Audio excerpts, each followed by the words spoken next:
মহান মে দিবসকে নিয়ে ভিডিওটি শুরু করার পূর্বে চ্যানেলটিকে সাবস্ক্রাইব করার জন্য অনুরোধ জানাচ্ছি।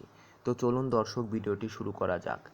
1886 খ্রিস্টাব্দে আমেরিকার শিকাগো শহরের হে মার্কেটের ম্যাসাকার শহীদদের আত্মত্যাগকে স্মরণ করে মে দিবস পালিত হয়।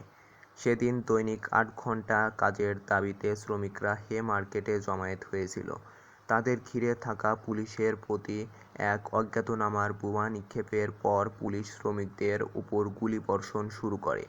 ফলে 10 থেকে 12 জন শ্রমিক ও পুলিশ নিহত হয়। 1889 খ্রিস্টাব্দে ফরাসি বিপ্লবের শতবার্ষিকীতে প্যারিসে দ্বিতীয় আন্তর্জাতিকের প্রথম কংগ্রেস অনুষ্ঠিত হয়। সেখানে 1890 খ্রিস্টাব্দে থেকে শিকাগো প্রতিবাদের বার্ষিকী আন্তর্জাতিকভাবে বিভিন্ন দেশে পালনের প্রস্তাব করেন রেমন্ড লাভিনে। 1891 খ্রিস্টাব্দে আন্তর্জাতিকের দ্বিতীয় কংগ্রেস এই প্রস্তাব আনুষ্ঠানিকভাবে গৃহীত হয়।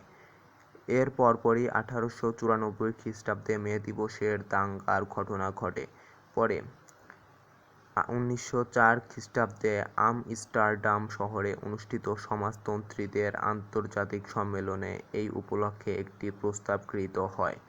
প্রস্তাবে দৈনিক 8 ঘন্টা কাজের সময় নির্ধারণের দাবি আদায়ের জন্য এবং শান্তি প্রতিষ্ঠার জন্য বিশ্বজুড়ে 1 মে তারিখে মিছিল এবং শোভাযাত্রা আয়োজন করতে সকল সমাজবাদী গণতান্ত্রিক দল এবং শ্রমিক সংঘের প্রতি আহ্বান জানানো হয়।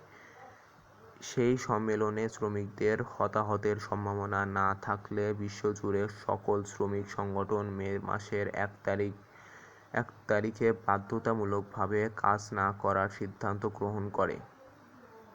অনেক দেশে শ্রমজীবী জনতা মে মাসের 1 তারিখকে সরকারি ছুটির দিন হিসেবে পালনের দাবি জানায় এবং অনেক দেশেই এটা কার্যকর হয়। দীর্ঘদিন ধরে সমাজতান্ত্রিক, কমিউনিস্ট এবং কিছু কট্টর সংগঠন তাদের দাবি জানানোর জন্য মে দিবসকে মুখ্য দিন হিসেবে বেছে নেয়। কোনো কোনো স্থানে শিকাগোর হে মার্কেটের আত্মত্যাগী শ্রমিকদের স্মরণে আগুনও জ্বালানো হয়ে থাকে। পূর্বতন সোভিয়েত রাষ্ট্র, চীন, কিউবা সহ বিশ্বের অনেক দেশেই মে দিবস একটি তাৎপর্যপূর্ণ দিন।